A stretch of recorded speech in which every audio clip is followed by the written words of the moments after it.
Hello, bienvenue dans le podcast Authenticité, le podcast qui explore pour toi les vrais moyens concrets pour révéler sa nature profonde.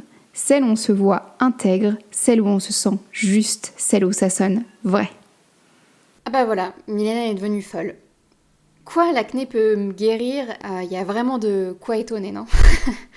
L'acné, ce truc moche là sur ma peau qui me bombarde chaque jour de boutons sur le menton, les joues et sur le front. Est-ce que tout ça peut vraiment avoir du sens? J'entends par là un sens positif, une opportunité de guérison. C'est la question avec laquelle j'ai envie d'être authentique aujourd'hui. Et l'épisode va peut-être partir dans tous les sens, mais je vais essayer d'être la plus claire possible. Si tu le sais pas encore, et c'est fortement possible parce que je le crie pas sur tous les toits et que je le cache, j'ai de l'acné. Je le crie pas sur tous les toits parce que j'en ai honte. J'aimerais avoir la police comme les stars de magazines. J'aimerais que le fait d'avoir fait le choix conscient d'arrêter la pilule ne m'impose pas des boutons. J'aimerais aussi ne pas avoir à me maquiller, me montrer au naturel sans avoir à cacher une partie de ce qui est moi là en fait maintenant. Mais en fait, la réalité c'est que chaque matin au réveil, je me touche le visage pour vérifier que j'ai pas un nouveau bouton qui a poussé avec les autres qui sont déjà existants.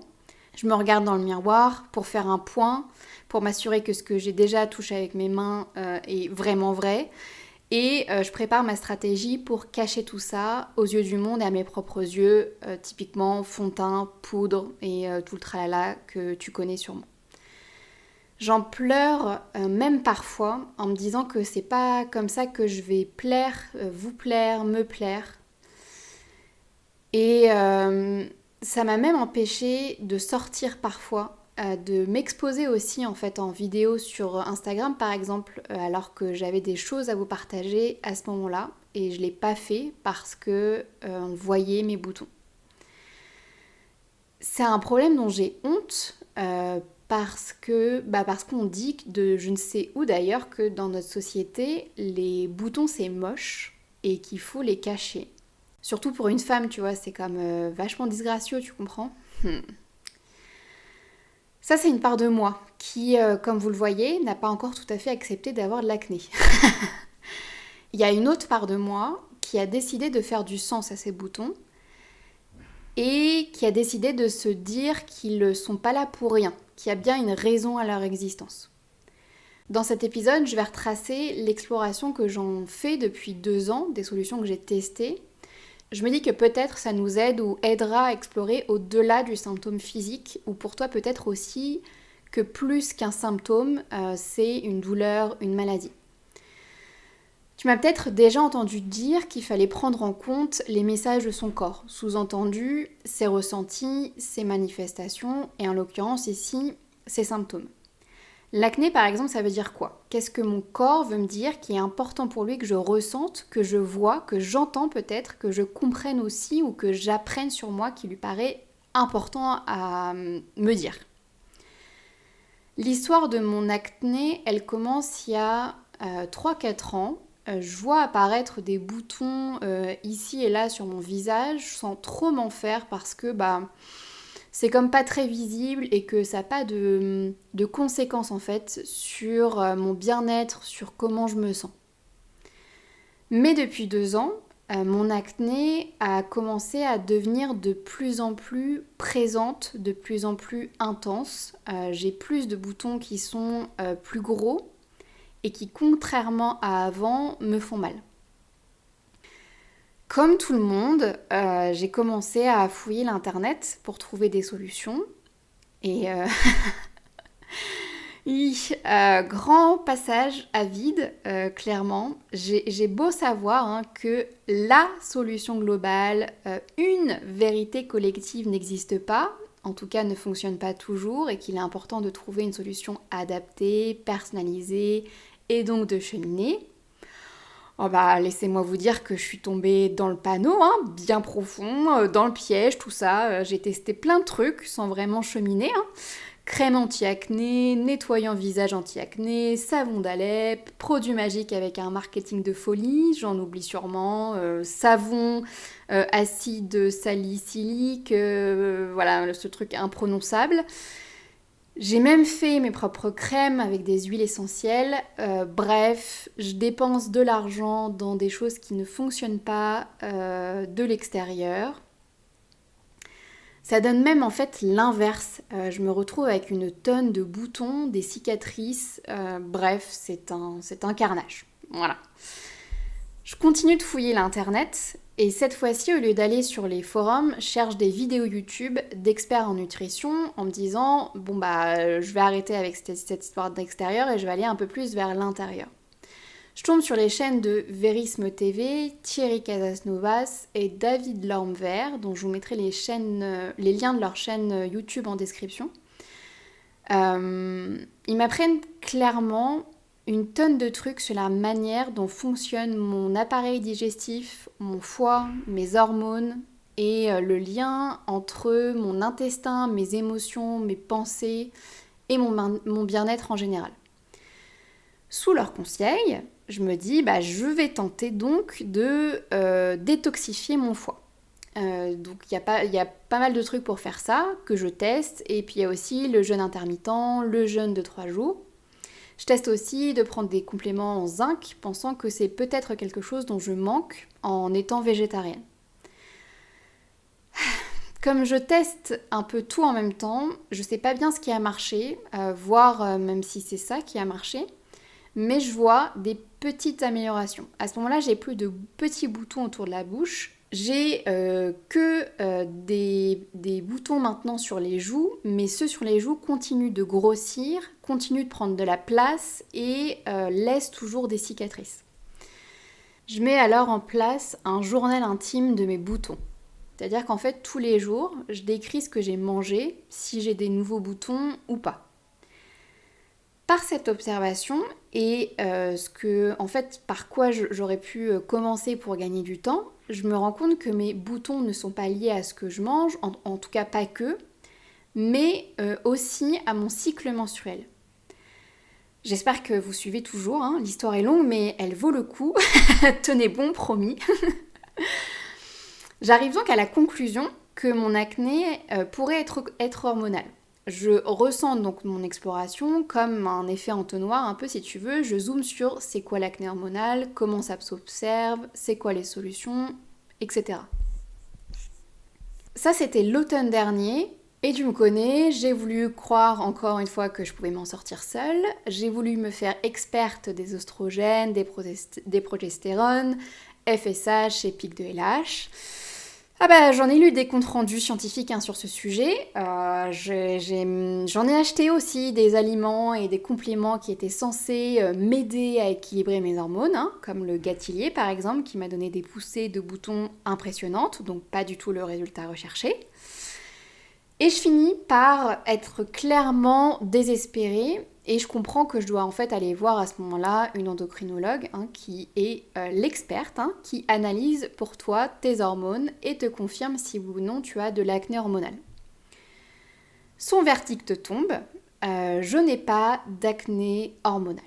Ce qui est une très bonne chose, parce que l'acné hormonal peut vouloir dire poils sur le menton, des kystes ovariens, des potentiels risques de cancer et d'infertilité.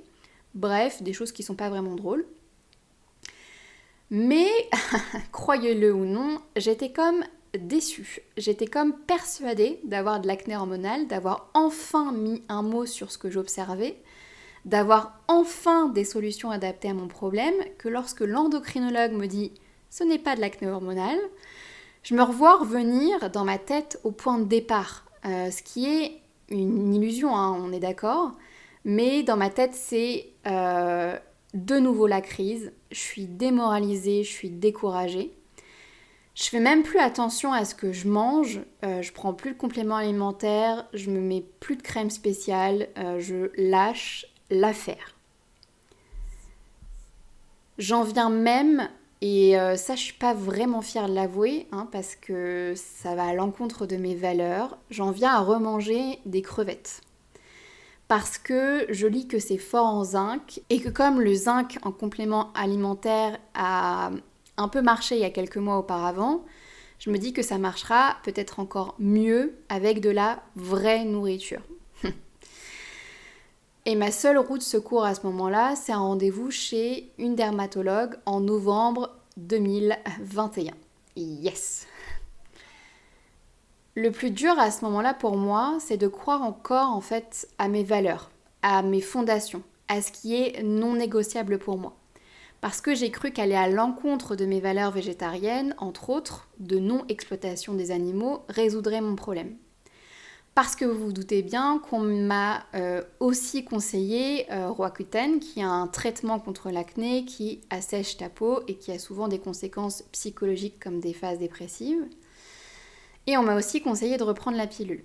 Bref, de taire mes symptômes, de faire semblant de ne pas les voir et faire comme si tout allait bien. Mais c'était pas ce que je voulais pour moi en fait au final. Je suis toujours en exploration actuellement et cet épisode il est pas là pour te donner la solution miracle à un problème d'acné ou de toute autre maladie physique d'ailleurs. Il est là pour te montrer quelles sont les autres pistes d'exploration possibles, d'axes de compréhension possibles pour toi, au lieu de voir ça comme un problème, un truc qui coince, qui te bloque dans ta vie et qu'on doit taire simplement, automatiquement et rapidement avec un médicament. Je dis pas que le médicament est à éviter absolument, je dis juste que il peut être tout aussi fun d'explorer d'autres pistes alternatives pour toujours mieux comprendre son corps et donc toujours mieux se comprendre. Arrêter à un moment donné de contrôler, de dompter, de combattre parce qu'on commence souvent par là au départ comme je l'ai fait, pour mieux s'arrêter vraiment et écouter le langage de notre corps. Et notre corps justement, il est en réalité pas qu'un seul corps. On a plusieurs corps. En vérité, on a 7 corps que tu peux voir comme des poupées russes. Tu as le premier corps qui est le corps physique, celui que tu connais, que tu touches, que tu sens, qui est palpable, qui est visible aux yeux de tous. Au-dessus, tu as notre corps éthérique. C'est l'énergie, la vibration qu'on dégage. Ça marche aussi avec les mots, tu sais, quand quelqu'un t'insulte. En soi, c'est qu'une suite de lettres finalement, mais c'est comme si tu reçois l'information, sa vibration autrement, et que tu comprends bien que ce mot n'est pas juste qu'une suite de lettres, mais une insulte par toute la vibration que le mot porte. Le corps éthérique ou énergétique, c'est aussi celui qui t'informe si une personne est positive pour toi ou pas, si elle a des bonnes ondes pour toi ou pas. Le troisième corps, c'est le corps émotionnel, celui qui met en mouvement nos émotions, nos désirs, nos états d'être, comme la tristesse, la joie par exemple. Encore plus loin du corps physique, donc au-dessus de tous ces corps-là, tu as le corps mental qui regroupe nos pensées, notre réflexion, notre intellect. Encore au-dessus, donc le cinquième corps, c'est celui de la mémoire du passé, de nos vies antérieures, de nos expériences en tant qu'enfant, adolescent et adulte dans cette vie. L'avant-dernier corps, c'est celui de la connaissance, celui qui permet de rentrer en communication avec ce qui est plus grand que nous, comme les guides, les anges, etc. Et enfin, tu as le dernier corps, c'est celui de la conscience cosmique, qui est appelé aussi le corps divin. En réalité, ces corps qu'on voit comme des couches qui se superposent à notre corps physique, comme des poupées russes donc, ils interagissent ensemble continuellement. Tu vois, ils se parlent ensemble continuellement. Ça veut dire que si ton corps physique a un signe, émet un symptôme particulier, ça veut dire que ça peut potentiellement venir de tes autres corps, donc de tes 6 autres corps. Et du coup, ma réflexion, tu vois, à ce moment de l'épisode, m'amène à penser, et si en fait mon acné ou ton symptôme n'était pas seulement un problème physique ? Et si mon acné ou ton symptôme était plus profond que ça ? Par exemple, si on regarde l'énergie du mot acné, donc ce qui compose en fait son corps éthérique, sa vibration, donc le deuxième corps, on va plus loin qu'un simple problème physique. Dans le livre Les langages des oiseaux, que je te mettrai en description, l'acné est présenté comme né AC. Donc N et plus loin les lettres A et C. Donc en fait, ils ont inversé le mot acné, les syllabes du mot acné. Donc c'est comme si en fait ça voulait dire j'en ai assez. Et le livre explique que c'est comme en fait ton corps qui ressent comme une croissance trop rapide. Et comme c'est difficile à intégrer pour lui, ce processus de croissance trop rapide, il va manifester à travers ton corps, donc à travers l'acné, le fait que ça allait trop vite pour lui, qu'il y a eu une dynamique d'évolution intérieure qui est trop vite et qu'il a besoin d'une pause, d'une prise de recul. Et ça me fait penser qu'en fait c'est souvent un problème qu'on rencontre à l'adolescence, d'avoir de l'acné. Et parce que le corps et la psyché changent rapidement, et dans d'autres civilisations, les rites d'initiation qui permettent de reconnaître le passage de l'enfance à l'âge adulte, ça permet en fait de ne pas rejeter et de se sentir en fait intégré. Et comme en France, ces rites ils n'existent plus vraiment, le corps trouve dans la peau comme un échappatoire d'eux. Et je sens que je grandis carrément vite là à l'intérieur, il se passe trop de choses dans ma tête d'adolescent, je me sens pas tout à fait prêt à rentrer dans le monde de l'adulte, et je me sens pas complètement intégrée dans le monde des adultes, et donc du coup mon corps parle pour moi en fait, en faisant pousser des boutons. Il existe aussi d'autres significations émotionnelles, spirituelles à l'acné, comme de se sentir rejeté ou de se rejeter soi-même, de rejeter une partie de soi. C'est aussi le lien avec le foie, qui est un espace où dans le corps où on peut stagner une colère qui est non ressentie, non exprimée. Donc là, on va faire le lien avec le corps émotionnel. Je te mettrai en description des liens si tu veux aller plus loin sur cette question de signification émotionnelle, que ce soit pour l'acné ou pour un autre symptôme. De mon côté, je fais le lien avec mes hormones, celles de mon cycle menstruel. C'est grâce à mon corps mental, donc à ma réflexion, à mon journal où je note mes observations, que j'ai compris que lors de ma première semaine de mon cycle menstruel, j'ai pas de boutons. Par contre, il commence à apparaître au bout du 7e jour après mes règles. C'est comme si en fait mon corps, par ses poussées croissantes ou décroissantes trop rapides de mes hormones, n'arrivait pas à gérer intérieurement et utiliser ma peau comme porte de secours. Et j'ai pas de problème d'acné hormonal, comme on l'a vérifié avec l'endocrinologue, c'est-à-dire que mes taux d'hormones sont normaux. C'est juste que les variations de mes hormones sont tellement trop rapides, trop soudaines, trop intenses pour mon corps qu'il gère comme il peut en fait. Et que voulez-vous? Quand on est hypersensible émotionnellement, il n'y a pas de raison pour que physiquement ça soit pas pareil. Mon corps physique ressent intensément les variations, il n'arrive pas à gérer seul, et donc encore une fois, ma peau est son plan B, son plan d'échappatoire. Ça, je l'apprends grâce à une amie, Lucille, qui est naturopathe et qui m'explique en fait que notre corps a plusieurs émonctoires, donc plusieurs portes de sortie, dont la peau. Et c'est presque une bonne chose en fait finalement que ça sorte par ma peau. En fait, sinon ça voudrait dire que je pourrais tout garder en fait à l'intérieur, tout faire stagner à l'intérieur, garder ces toxines à l'intérieur sans m'en rendre compte. Bon, voilà, chez moi on exprime tout, ça passe par tous les moyens, dont la peau. Qu'est-ce que vous voulez? Je peux pas faire plus que ça, que d'exprimer tout.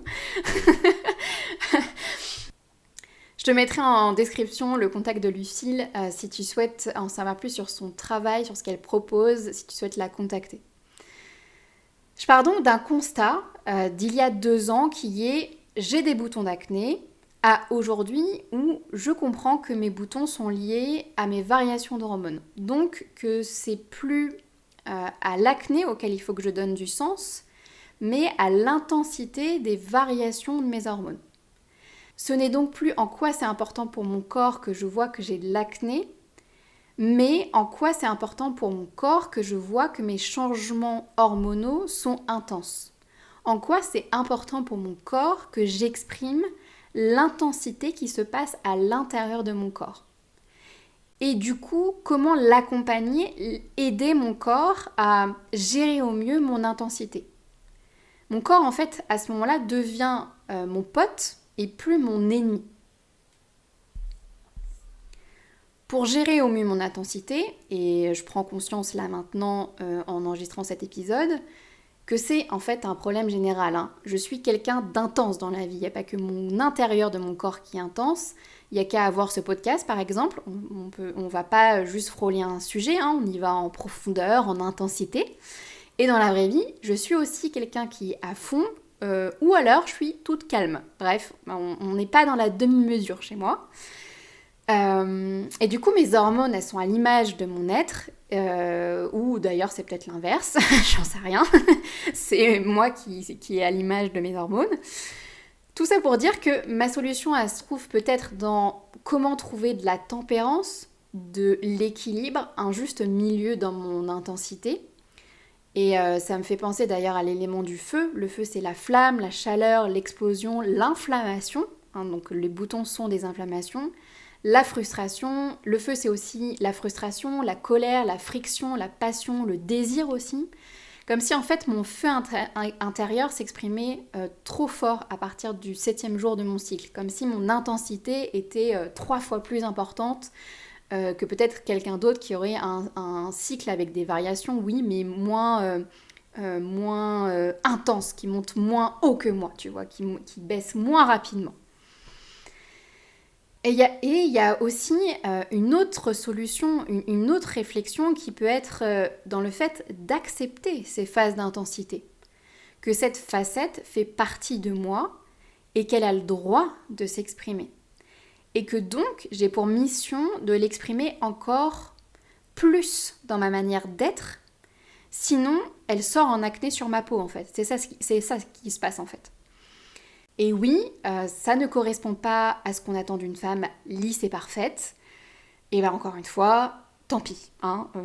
Laissez-moi tranquille avec ma facette d'intensité. Ce qui peut aussi m'aider et qui est en lien avec les corps plus spirituels, ça va être des rituels, des méditations, des visualisations. Comme visualiser que cette part d'intensité, je la ressens dans mon corps, je la vois dans mon corps, je l'entends dans mon corps et que je viens juste l'intégrer, l'accepter, lui donner de l'amour, des mots sympas, gentils, doux, plutôt que des insultes, qu'on se le dise. Il y a ma formation aussi de tarot qui peut m'aider puisque une des arcades majeures dans le tarot, elle s'appelle la tempérance. Elle parle d'harmonie, de patience, de réconfort et de douceur. Donc ça peut être d'adoucir mon intensité et ou d'harmoniser mon intensité avec le reste de mes facettes. Ce qui là maintenant tout de suite me paraît intuitivement dans mes ressentis plus juste pour moi. Et ça ne veut pas dire que ça sera juste pour toi aussi. C'est encore une fois un cheminement personnel. Et alors ce qui est très drôle, c'est que j'ai commencé à me dire que j'allais enregistrer cet épisode début mars et que l'univers m'accompagne dans cette démarche parce qu'entre-temps, mon amie Cécile qui se forme à l'herboristerie, donc à la magie des plantes, m'a conseillé de quelques pistes. Je te mettrai son contact aussi en description d'ailleurs si tu souhaites en savoir plus sur ce qu'elle propose, son travail, c'est quoi sa formation, etc. Et donc ce qui se passe, c'est qu'en fait, avant d'enregistrer cet épisode, j'avais toujours ces gros boutons sur les joues sans solution réelle en fait. Et depuis que j'écris les choses que j'ai envie de parcourir et d'exprimer dans cet épisode, j'ai donc rencontré Cécile et Cécile m'a fait rencontrer la mauve, plante de la douceur, de l'harmonie et qui est en train d'avoir des effets incroyables sur ma peau. Donc j'ai toujours des boutons mais c'est comme si ça atténuait en fait ce qui est en train de se passer. Et c'est une plante que tu viens mettre en extérieur mais aussi que tu peux boire en tisane. Donc ça agit à la fois à l'intérieur et à l'extérieur. C'est une plante du détachement, de la paix avec son mental, d'ouverture du cœur. Et Cécile m'a aussi confirmé qu'elle rééquilibre les pics inflammatoires, donc mon feu intérieur. Feu qui est d'ailleurs présent dans mon thème astral, puisque j'ai de l'énergie de bélier. Enfin bref, tu vois comme tout se recoupe. Donc grosse gratitude à mon amie Cécile et à mon amie la Mauve, qui est une plante qui réunit et fait le lien en fait sur toutes mes dernières explorations et qui fait que mes boutons et mes cicatrices disparaissent donc petit à petit là depuis une semaine. C'est assez fou.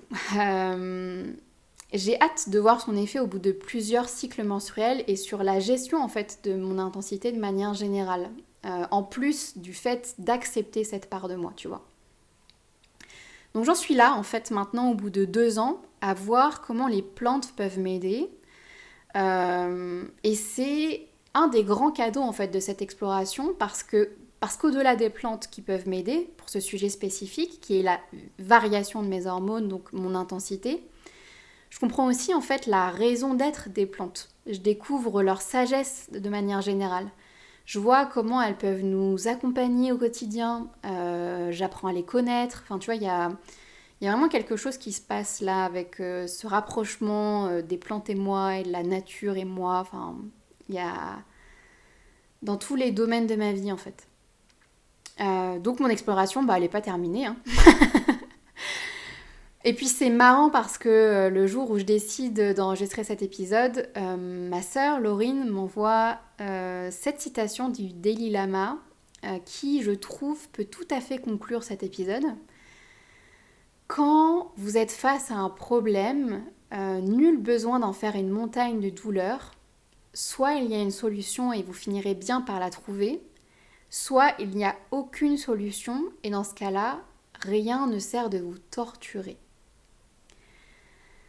Est-ce que c'était le bon moment pour moi d'avoir la solution de la mauve ? Est-ce que c'est la meilleure solution ? Est-ce que c'est une réponse à mes prières peut-être plus forte que d'habitude ? Est-ce que j'étais prête pour recevoir cette solution ? Est-ce que c'est cette solution qui a marché vraiment ou plusieurs solutions combinées ? Je ne le saurai jamais et c'est ok. Peut-être que pour moi, il s'agit aussi de comprendre que je dois simplement lâcher prise et qu'il n'existe pas une solution. Que j'aurai aussi peut-être toujours des boutons. Et que ces boutons sont des signes que mes hormones fonctionnent bien, certes de manière intense, tu vois, mais ils fonctionnent bien. Ça veut dire qu'elles ne sont pas cachées ou non exprimées à cause d'un médicament qui s'appellerait pilule, tu vois, par exemple. Et que c'est grâce à elles que je suis cyclique, que je suis aussi différente par mon intensité et que c'est grâce à elles aussi qu'un jour, si j'en ai envie, je pourrais avoir un enfant. Du coup, ça vaut peut-être le coup d'avoir des boutons, quoi. Affaire à suivre, donc. Tout ça pour dire que chaque manifestation de ton corps peut avoir d'autres explications que celles purement physiques, comme on veut bien nous faire malheureusement croire. Et que comme chaque corps est différent, l'exploration doit être individualisée, personnalisée, adaptée à qui tu es. Cette exploration plus profonde, plus vraie de toi, te demande forcément de ressentir un peu plus, d'observer un peu plus, de mettre des mots de plus en plus précis. Cette exploration en entonnoir qui zoome, en fait, elle ne nous enferme pas. Au contraire, en fait, pour moi, elle ouvre de nouveaux espaces. Cette exploration plus profonde, plus vraie, elle nous permet en fait de découvrir des domaines que tu n'aurais peut-être pas découvert sans ce problème qui devient une opportunité, tu vois. Elle te permet aussi d'ancrer tes valeurs, ce qui est important pour toi, ce qui est non négociable. Cette exploration plus profonde, plus vraie, elle nous permet de retrouver notre souveraineté, notre pouvoir du dedans, comme l'appelle Starbuck, notre puissance intérieure. En fait, on ne suit pas juste les conseils de quelqu'un d'extérieur à qui on donne les pleins pouvoirs, on y donne un vrai sens pour nous, on se donne du pouvoir. Et j'ai même l'impression que dans mon cas, tu vois, on peut parler d'harmonisation, de réconciliation, de guérison avec mon féminin sacré. De plus en avoir honte. Plus honte d'être une femme intense, d'être une femme tout simplement. Donc je sais pas si c'est lié à ma vie passée. Je fais le lien là, oui, sûrement peut-être, ou à des vies passées aussi peut-être qui seraient liées du coup à un autre corps plus lointain que mon corps physique. Enfin voilà quoi, tout ça pour dire que je vous souhaite de belles explorations. Faites de vos problèmes des explorations. Je suis vraiment contente que cet épisode t'ait plu. Tu cherches comment soutenir ce podcast ? Plusieurs moyens s'offrent à toi. Tout est expliqué dans le descriptif de chaque épisode. Le plus simple et le plus rapide, t'abonner et laisser une évaluation. Évidemment, authentique.